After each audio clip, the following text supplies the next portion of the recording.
Hey you guys, it's Katya with Hindustan Astrology, and in this video we are going to do through all 12 signs the full moon, which is happening on November 27th at 4:16 a.m. EST, and it's at 10 degrees 39 minutes of Taurus Rohini. So this is Vedic sidereal astrology. This is not Western astrology. So please don't use your Western signs because it won't make any sense. Okay, go to my website, which is hindustanastrology.com, and click on the chart calculator tab. It'll take you to where you can put in your information to get your moon sign, your ascendant sign, and your sun sign. That's how you want to read this. Okay, so if you are an Aries, then this full moon is taking place in your second house. So, second house is the house of our family, our blood family, immediate family, money, food, speech, what comes out of our mouth. It's what we put into our mouth for nourishment, right? And second house is actually also called a Maraka house. This means that it's a killer house, meaning that sometimes when planets go through here, it can take you out.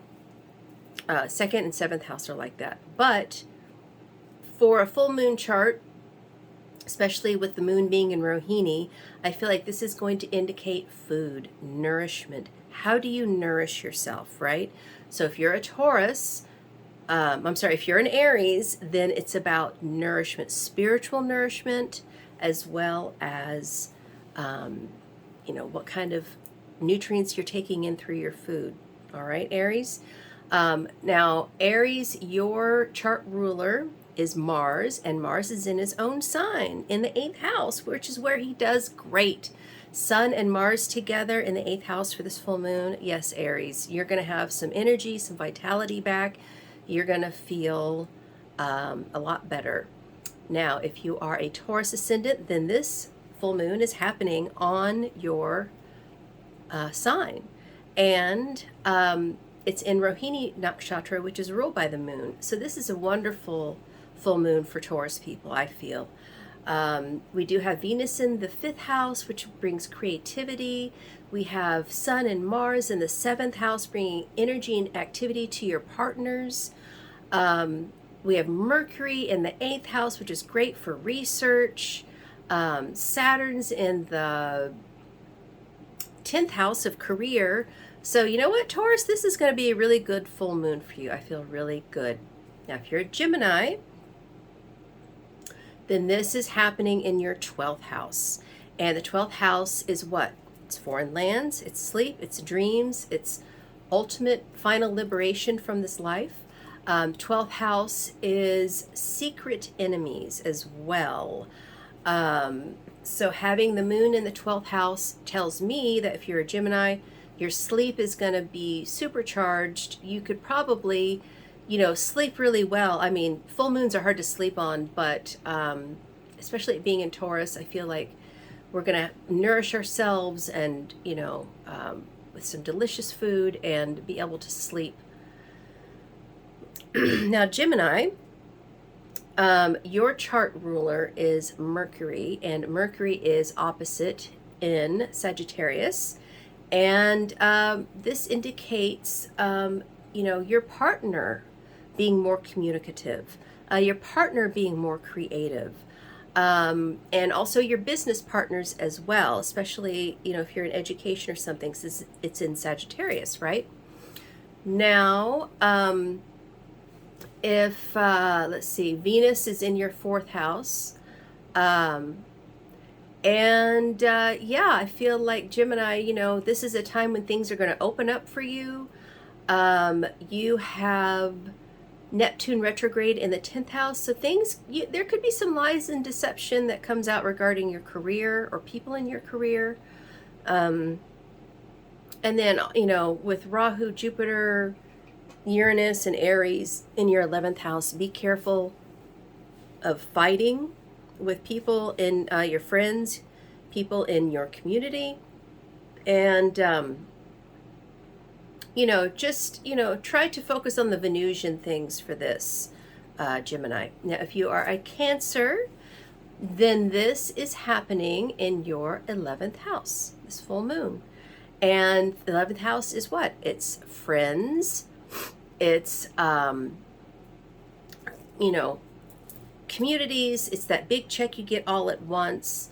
Taurus, because it's an earth sign, it can indicate real estate, especially with Moon and Mars in opposition.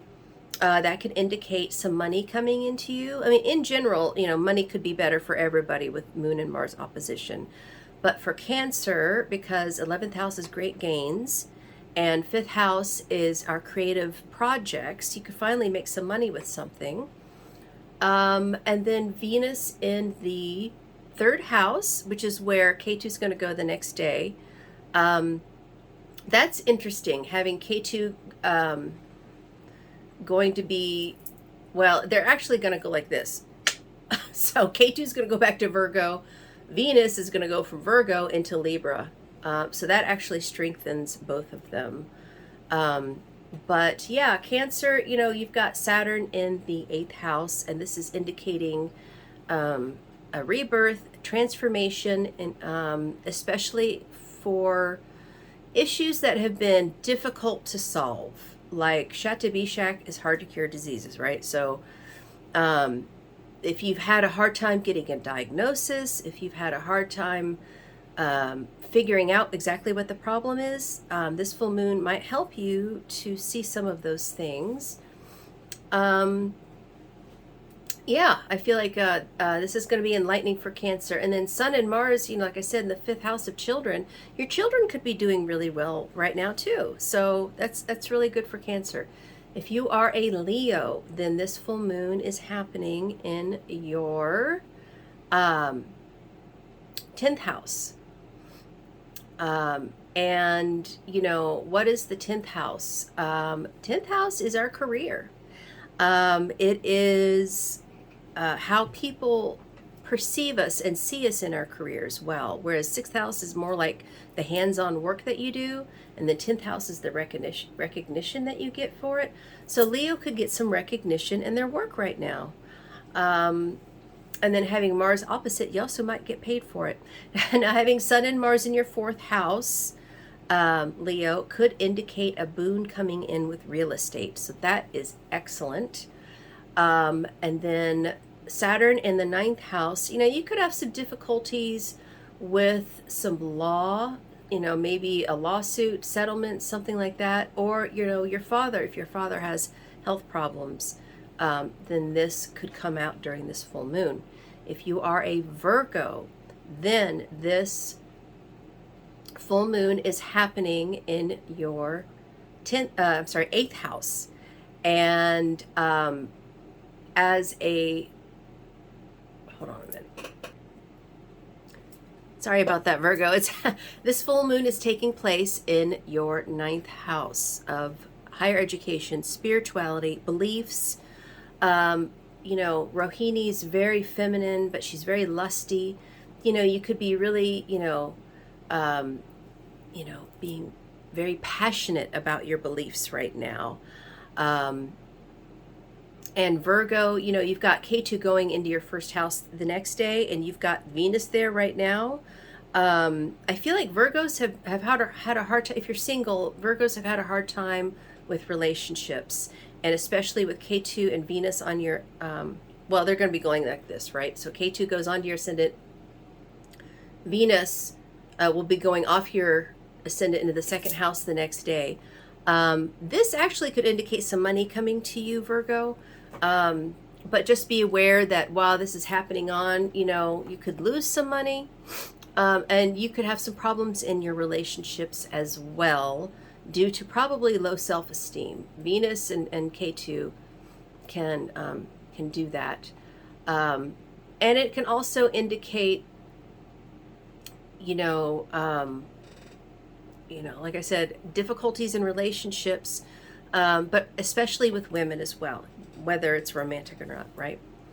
Okay, so Libra, this eclipse is happening in your 8th house, and you have I'm sorry, not eclipse, full moon is happening in your 8th house.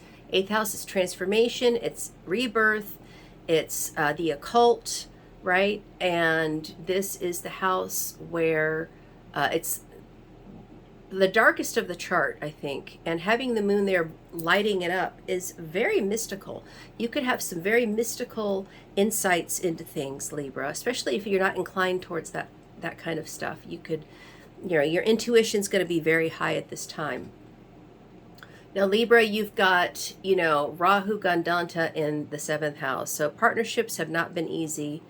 Life has not been easy for Libra this past year, especially. But yay, Rahu's going back. He'll be going out of your 7th house into your 6th. So now it's time to focus on your health because you've been battling so much with life, it's affected your health. So now this 18 and a half month cycle of Rahu being in Pisces is going to be about your health. But as this cusp energy is happening, it's also affecting your spouse's health as well. And Libra, you've got Mars and Sun in the 2nd house of money. That's excellent for money. And then you have Saturn in the 5th house, which indicates, your kids are going through a lot right now. You really got to be there for them if you have children. If not, then you've got creative projects that are like really slow,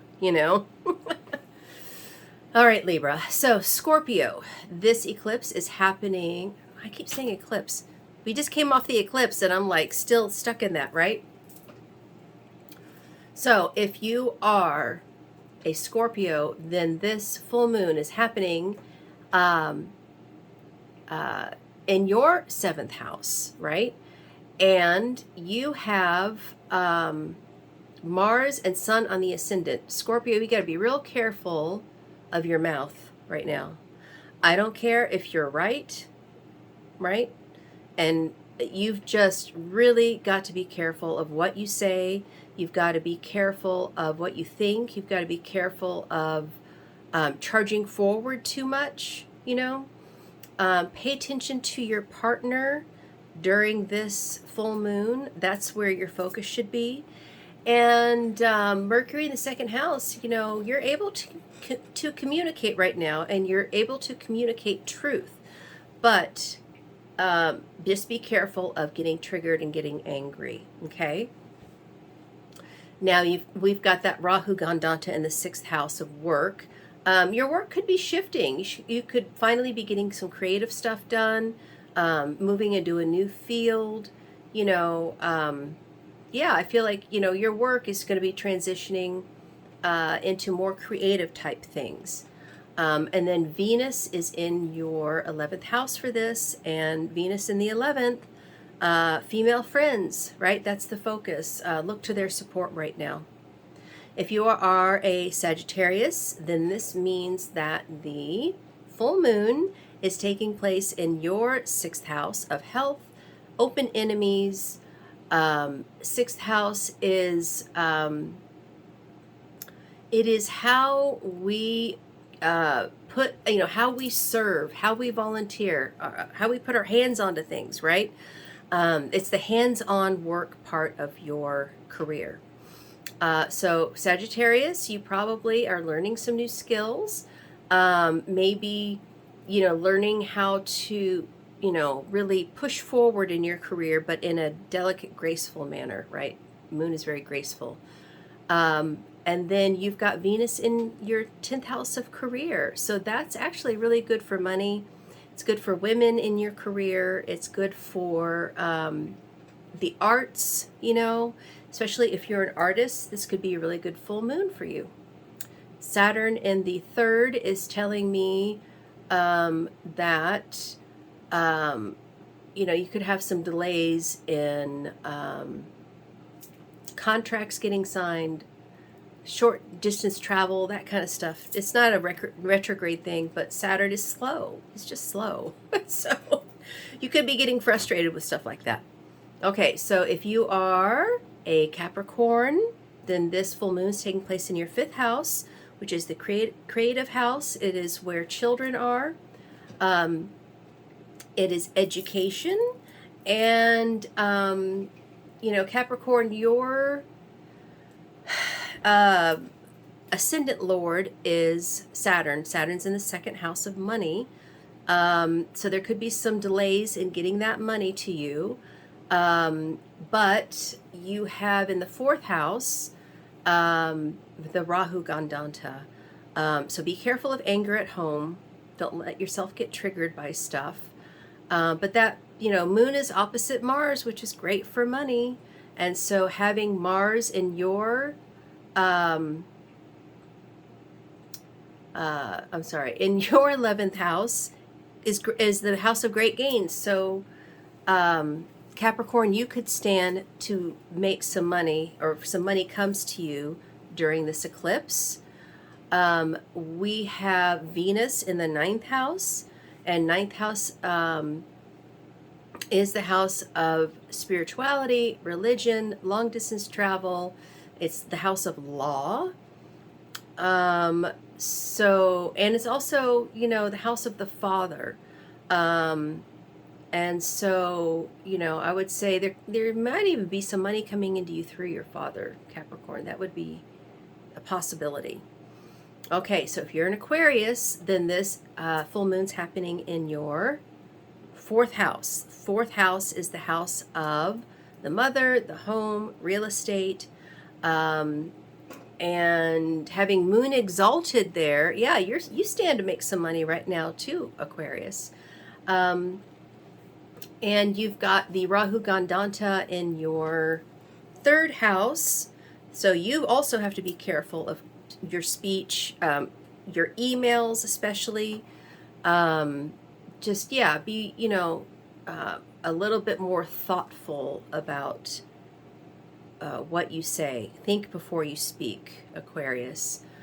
Saturn's been on your ascendant, right, for the past, since April or whatever. You're feeling a heaviness on you, Aquarius. I feel like, you could be depressed right now. Just go with the flow. Try not to fight things right now. Sun and Mars are in your 10th house of career, so that's excellent. You're probably working a lot right now. Don't burn the candle at both ends, right? Pluto's in your 12th house, which is sleep. So be real careful of not burning out. Venus for Aquarius on this full moon is in the 8th house. So that's actually really good for romance, but it's good for relationships and having fun, and all adult things that entails. I feel like, this is going to be maybe an unexpected surprise for this full moon for you, Aquarius. And if you're a Pisces, then this full moon's happening in your third house. And so, writing actually is going to be really good for Pisces at this time. They have Rahu Gandanta on their cusp of Aries getting ready to go back into Pisces the next day. So Pisces are going to be feeling it. But they could come into some money at this time for sure. Simply because Jupiter retrogrades in the second house, right? Rahu is stepping away. This is creating a dynamic energy. And Venus is in your 7th house of business partnerships. So you could have some good things, come to you, Pisces. Now, the Sun and Mars are in your 9th house, which is the house of law. So if you're in lawsuits or pushing something forward, that could be good for you. Mercury in the 10th, heck yeah. Pisces, is Pisces Jupiter rules both Pisces and Sag. And so having Mercury in Sagittarius, which is your Lagna Lord, Pisces, in your 10th house means your career is probably taken off. Something's happening. You could get some new communication, some new information at this time, Pisces. And then Saturn's in your 12th house bearing down on you. You're probably really tired right now. You need to sleep, Pisces, and you're good at it. You're like, world-class sleeper. So take this time to practice what you do best. And yeah, having K2 in your 8th house, this is great for mysticism. And having Neptune retrograde, you know, you're full of ideas and possibilities right now, Pisces. That's really cool. Okay, you guys, so that's it. That's all 12 signs. If you want a personal reading, go to my website, which is hindustanastrology.com. I would love to give you a reading. Until next time, thanks, you guys. See you later. Bye.